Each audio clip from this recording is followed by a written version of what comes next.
Welcome back to Get Up. You might have missed this, but rookies report to NFL camp at Seahawks camp today. And NFL offseason is officially coming to a close as we get to the preseason portion of the schedule. It's an overreaction Friday. Graz is here.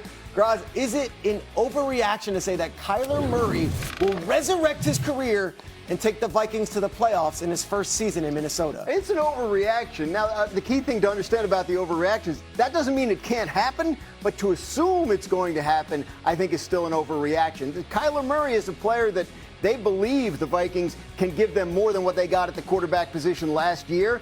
But given the circumstances under which they got him, I don't know how they could be certain. He's getting paid $36 million by the Arizona Cardinals to play for someone else.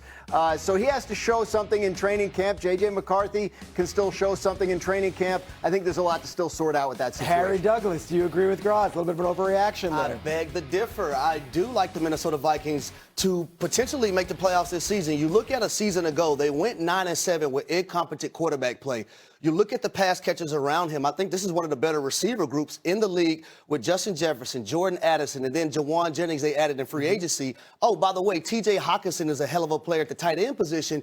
You don't have to be astronomical at the quarterback position. Just play, set up and set every one of these skill position players up to have success, and I think you will have success as well. Play within the confines of the system. When it asks you to utilize your athleticism, then you do so. Okay, now let's turn to the AFC. Joe Burrow.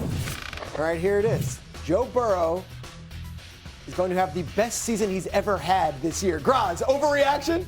I don't think it's an overreaction. I think this team is set up very well. Now, Joe Burrow has to stay healthy and he has to stay on the field. There has been an issue with that with him since he got into the NFL. But when he has, they've been an elite offense. I don't think that's going to change. The line and the protection is set up as well as it's ever been since Joe Burrow has been there. And the improvements they made on defense are going to be significant. That Super Bowl team they had 5 years ago, elite defense with elite coaching. We have to see it first, but I think it can be somewhere near that level. Tim Hasselbeck, have the Bengals given the Burrow the best chance for him to hoist a Lombardi this year? I think they've certainly helped him, but I don't think it's the best chance. Graz just, referenced about 5 years ago in Cincinnati. It's a really good teams on both sides of the ball. The top three receivers were obviously the guys they have, and then Tyler Boyd was in there. They're good. Joe Mixon at running back. Defensively, Trey Hendrickson was, double-digit sack guy. They had other guys. Jesse Bates was, kind of made himself one of the best safeties in the league while he was there. So I think that when you look back to those teams in that, kind of that, 2-year stretch in Cincinnati, that was a really good football team. Now, Burrow was obviously a massive part of it, would have to be, again, going forward. But I'm not sure with the brand new additions just on defense this year that they'll be as good as that team. Harry, this is interesting because they haven't made the playoffs in 3 years, yet a lot of people are already crowning them as like the team to beat in the AFC. What do you make of the Bengals, and are we going a little bit too far saying Super Bowl for these guys? So here's what they're hoping. They have massive upgrades along their defensive line. And what we've known throughout history of the National Football League, when you have a really good defensive line, they make up for the deficiency in your secondary. That's what they're banking on. They have a ton of draft picks that they thought they were going to hit on. Those guys have not panned out. They have not developed as players.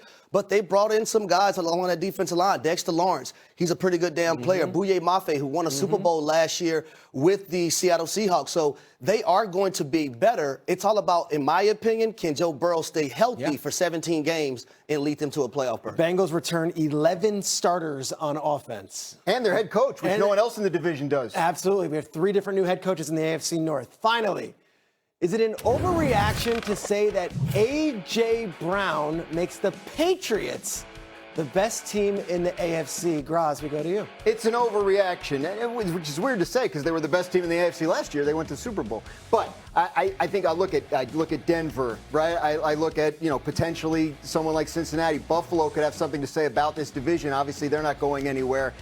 The Patriots benefited last year. Nobody wants to hear it. They did have a bit of a light schedule. It could be a situation, we say this a few times, every year. It could be a team that might be better than it was last year, but may not have as good a record. Results. And I don't think they're a slam dunk best team in the AFC. Let's stay with the Patriots because Drake May was talking yesterday, and here's what he had to say about the addition of A.J. Brown. Oh, it's just been awesome. Yeah, so I'm really looking forward to playing with him. I'm looking forward to getting to the camp and building some chemistry. And I know there's already something there for me. You just got to throw it near him and he'll make a play. So he's a great teammate. He's been great so far, and he loves to win. So we can share that. This was rumored all the way back since the Combine in February that this was going to happen. It eventually does happen. Harry, how quickly can it take off? A.J. Brown and Drake May, and does it make sense from day one these guys are just going to have instant chemistry? I think that chemistry is going to be there from Jump Street. You look at A.J. Brown, the type of wide receiver that he is. He's a big-bodied guy, and anywhere you throw the football in his vicinity, he can make the contested catches, the 50-50 balls. He can take a slant that's 5 or 6 yards, 65 yards to the house, and he gives Drake May that confidence. When the game is on the line, you're not soul-searching to say, man, who am I going to throw the football to? You know you have a guy. As a former wide receiver, we call it 100-100 ball, baby. We don't really call them 50-50. You know 100% of the times that guy's going to make that play for you because you gave him that opportunity. That's now what Drake May has, but it's not just him. They also acquired Romeo Doubs as well, too. Yes, they did. Tim, what do you make of A.J. Brown going into that wide receiver room? What can he do to lift this team even further? Yeah. Well, he's a massive difference maker, and I agree with Harry. I think so. There's certain types of receivers. A.J. Brown is one of them. Because of his size, physicality, speed, catch radius, that makes it easy for a quarterback. I actually think you can kind of get that answer almost just from like the smile and easy excitement. You know, Drake May kind of answered the question with of like, oh, chemistry? Like you're worried about chemistry? No, like that's already there. Like it's easy to throw two guys like that.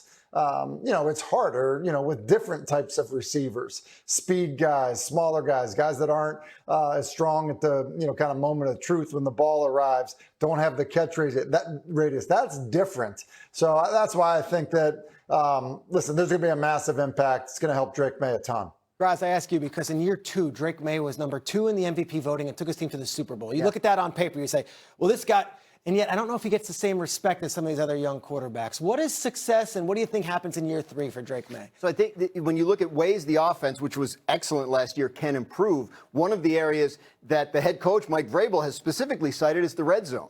And that's an area where they were not elite and could show improvement. And A.J. Brown is the kind of receiver that can only help with that, give you more optionality the closer you get to the goal line. So you look at, I mean, the Patriots and Vrabel and Josh McDaniels, this is an organization that is not going to say, oh, we went to the Super Bowl last year. Kick up we're our good. Yeah, we're They're done. looking for ways to get even better. And that's why A.J. Brown is such a fantastic fit for them, because he answers specific questions about their offense that lingered even after their great year last year. Their offensive line had issues in the playoffs. We'll see if those were addressed. They drafted one in the first round. Coming up, the urgency in Buffalo, another team in the AFC East, to finally get to the Super Bowl. Wait until you hear what Josh Allen's blindside protector said about the pressure to get it done this year.